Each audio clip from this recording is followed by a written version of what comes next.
అత్త చిన్నత్త నువ్వు వెనకే. అత్త ఆ పోలి పిల్లి కూడా చచ్చిపోతున్నాడు, కొంచెం కాలిపు చంపకూడదు. మధ్య నీ వత్తాసేటి పెద్ద ఒళ్ళు లేడుగా. లేకపోతే సిరగారపల్లి మున్సిపికి పులిసిచ్చొచ్చావుగా, ఇంకెక్కడ ఖాళీ?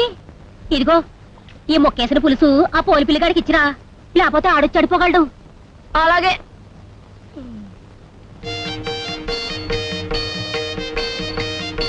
ముక్కేసిన పులుసు తీసుకెళ్తే ఆ డబ్బులు ఇవ్వడు, అత్త కాలిపులుసు ఇవ్వదు.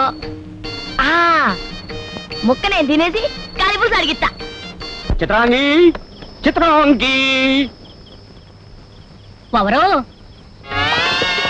అయ్యో బాబోయ్, పోలి పిల్లి నువ్వా? ఏంటి దెబ్బలు? ఎక్కడ పడ్డావు? దెబ్బలు కావు, పూల్ మళ్ళీ పూల్. కొట్టోడిని కొత్త రకంగా కట్టమంటే ఇలా కట్టి పారేశాడు. సరే ఇప్పుడు ఎందుకొచ్చా? ఏంటి నువ్వు అందరి ఖాళీ పులుసు తాగి మరీ వచ్చా? అయ్యో బాబోయ్, నేనెక్కడ ఖాళీ పులుసు చంపాను? నా అరసయంత ముక్కే చంపుతాను. అవుసు పుల్లు. అవును. ఇదిగో పద్ధతి మార్చేకు, ఖాళీ పులుసు చంపి కాదంటావా? నేను తోవకరాకు చాలా చాలా ఆలోచించుకొచ్చాను. నన్ను ఇంకెబ్బంది ఎట్టకో, నన్ను ఇంకెబ్బంది ఎట్టకో. ఇదేం సంత? నేను మొక్కే చంపితే ఖాళీ పులుసు చంపానంటాడేంటి? ఏం జరిగింది చెప్పమా? అత్త రేపు మున్సబ్ గారికి జవాబందట, నువ్వు లోపలికి వెళ్ళు. లోపలికి వెళ్ళు.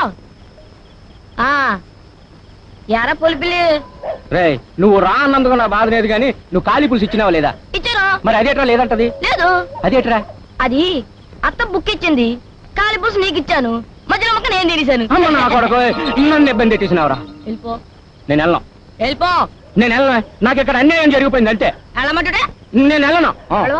అప్పారావు గారు, సుబ్బారావు గారు, వెంకటరావు గారు, గోవింద్ గారు, గోవింద్ గారు రండి. ఇక్కడ పోలిపిల్లి గారు అత్త ఇంటికి వచ్చి బాగా చేస్తున్నాడు.